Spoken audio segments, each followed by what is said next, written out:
Alright, so I want to welcome everyone back to the Northern Nerd Network. My name is Dan. And on today's edition of the Northern Nerd, we are doing unboxings. This week we are unboxing the new Star Wars X-Wing Miniatures expansions. This one is the Star Viper expansion, and we will be taking a look at what's inside this box and all its goodies that entails. Now this is a little bit bigger than the standard small ships. This is I don't know how to explain it. It's just bigger in size. Here's your typical small ship size box, and this one can kind of fit. You can fit that inside this box. So just a slightly bit bigger. So if you're storing them still in the clamshells, that is something to look at. If you can right now see this. Let me see if I can do something here. There you go. There's the new ship. I really like the style of this thing, but let's see what's actually inside this box. My wife, every time I say box, the Xbox goes off. Does not know I'm using these scissors. Yeah, so don't tell her. Don't say anything to her. I don't know if she actually minds or not, but these are her new fancy scissors that she got from Safeway. With all her knife points, she really wanted these scissors, so she got them. We also got a bunch of like knives and stuff like that too. So that was a fantastic deal that they had going on at Safeway. I hope everyone got knives. I don't even know what I'm talking about right now. Anyways, let's get back to the unboxing. As always, I like to keep this sheet. It gives me a good idea of what's inside for my maneuvers. This one seems like it's a fairly quick ship. Let's see if we can get a nice focus on that. It seems like a fairly nice quick ship. It's got a 4 straight. That's pretty high. It also has the new Sagnar's Loop. Sagnar's Loop. I don't know how to say that properly. I'm sure the internet will correct me at some point by just writing it out. I don't know how you would tell me otherwise. Sagnar's Loop. Yeah, so cool. Let's take a look at what else is in this box. All right, I should probably put that on auto, but I'm not going to.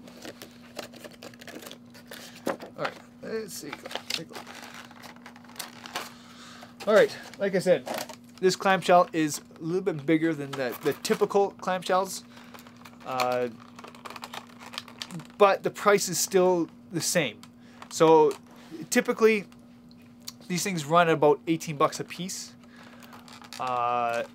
or somewhere around that range.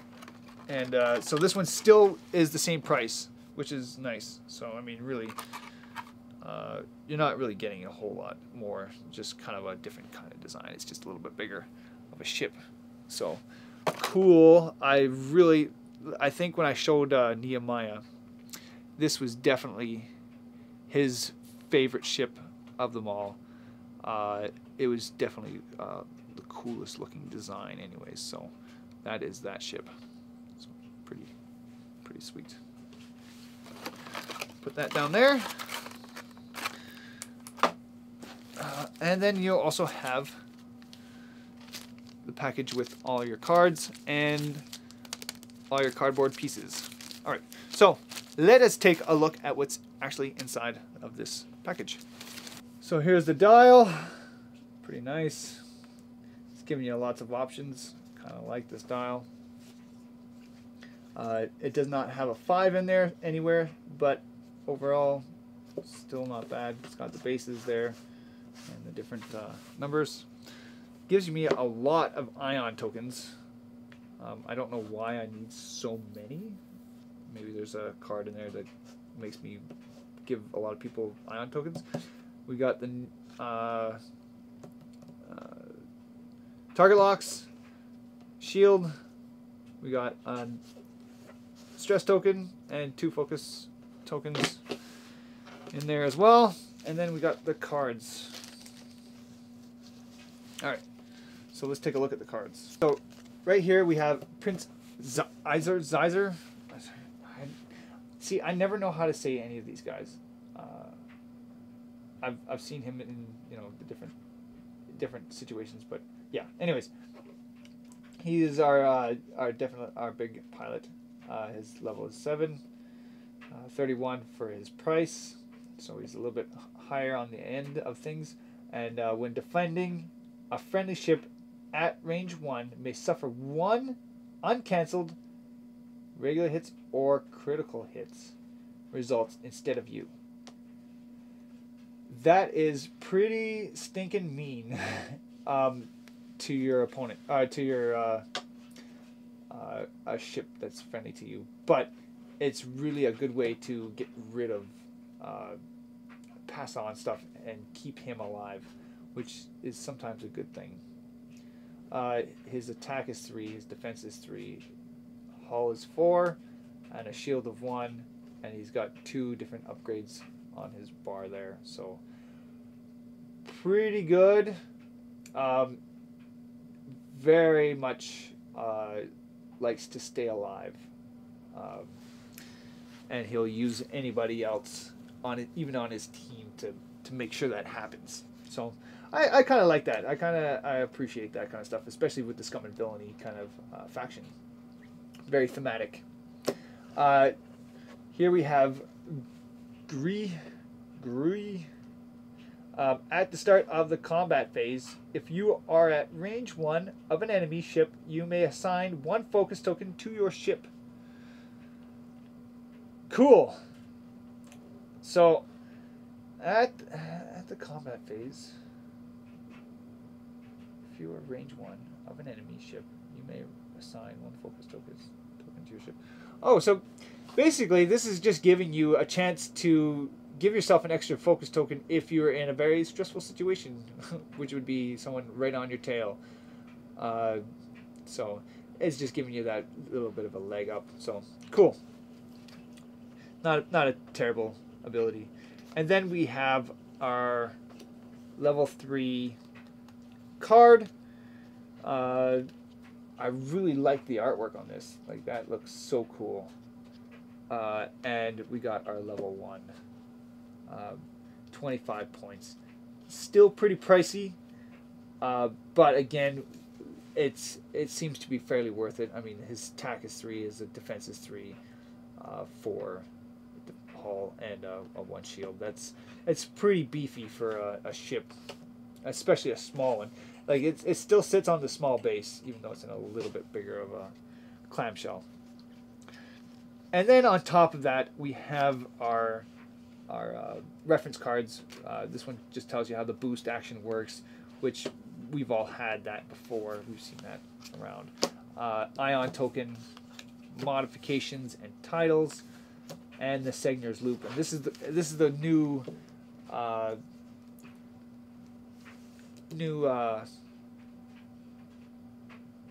new maneuver on the dial.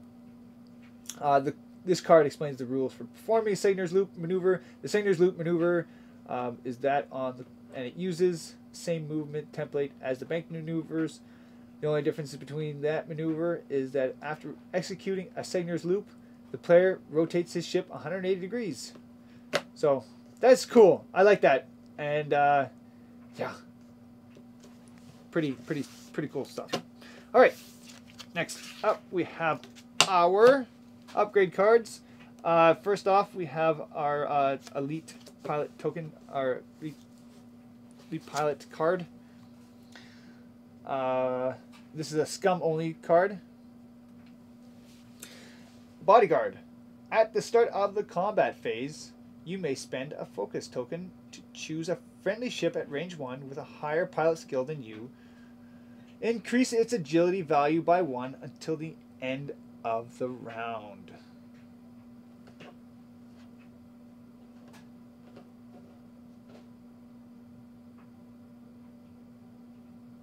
Oh.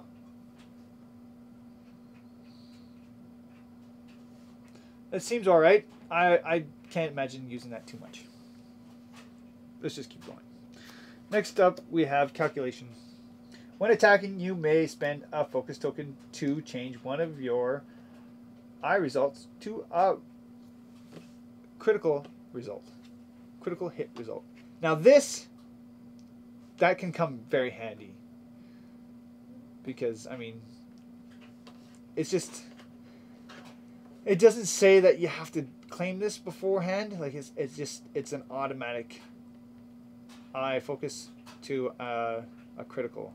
So that for 1 point, that's something I might be putting on a ship, especially if I'm trying to fill out, for my 1 point that I still need to make up. Next we have an accuracy corrector. Now we've seen this card before in another pack, so if you're watching any of the other videos, you may have come across that one already. But this is when attacking, you may cancel all of your dice results. Then you may add 2 regular hit results to your roll. Your dice cannot be modified again during this attack. Very cool card. I like it. It costs 3, so it's a little bit pricey for what it is, but I think it's pretty good. Like, especially if you're rolling terribly, it's giving you the chance to have 2 hits. Ion torpedoes. The attack target lock. So you have to spend your target lock to use this. If the attack hits, the defender and each of the ships at range 1 receives an ion token. Cool. I like this card.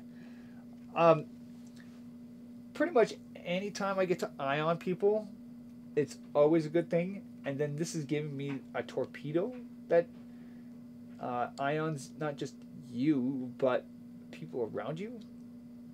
Plus his attack is 4 at a range 2 to 3. This is a really tough card. The price is 5. So for a one-time use, you better be hitting. There is cards out there that will make it so that if you do miss, this will go back into your pile. So I might be thinking about using that with this one, but pretty cool. I like that card. And then we got our Dirty Tricks card, Inertial Dampeners. When you reveal your maneuver, you may discard this card to instead perform a white 0 maneuver, then receive a stress token. Yeah, I like it. Very, very tricky card. Auto thrusters. You get 2 of those. When defending, if you are beyond range 2 or outside the attacker's firing arc, you may change one of your blank results to an evade result. You can equip this card only if you have a boost action icon. Yeah, so this is good for cards if you are up against someone who has like a turret. So that's pretty good. Alright. Next up we have hull upgrade. We have this one increases your hull value by 1. Lastly, we have Virago. Now this one is a Star Viper only title. Your upgrade bar gains the I can't remember what that one's called. And your Dirty Tricks upgrade icons. You cannot equip this card if your pilot skill value is 3 or lower. So pretty good. It gives you a lot of different variety for your small upgrade cards. Yeah, nice. So that was my unboxing for the X-Wing Miniatures Star Viper expansion pack. Now, thoughts overall, I really love this miniature. I think it's one of the coolest looking ships of the Scum and Villainy packs. I really think it's very unique. Again, it's a little bit bigger than the typical ones. It's a standy up one, which is kind of cool. I like it. The cost for the pilots seem to be a little bit on the higher end.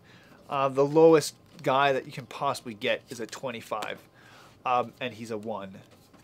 So really, it's a little bit expensive. So if you're going to be buying multiple of this ship, you're not going to be buying any more than 4, because you're going to only be able to run 4 if they're not upgraded at all, and you're just running 1s, which would be kind of silly, if in my opinion.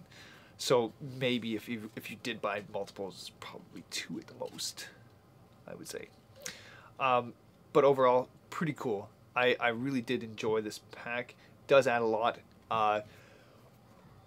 Overall, as a whole, my thoughts on the X-Wing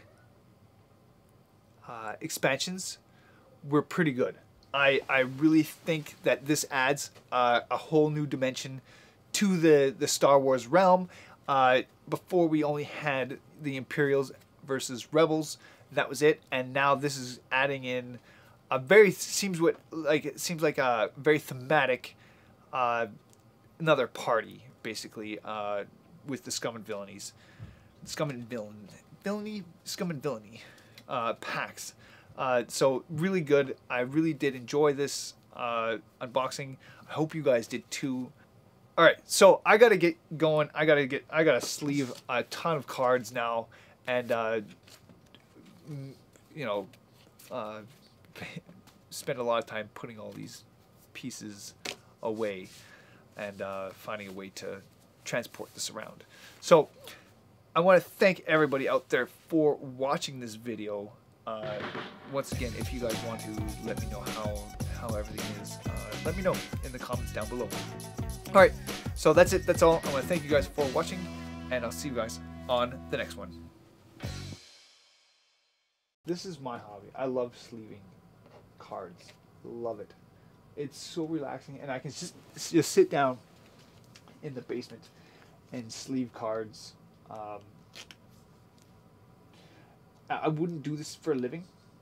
Just putting that out there. I'm not going to sleeve your cards, but if it's my card, because I think they're cool, I'll sleeve them all day.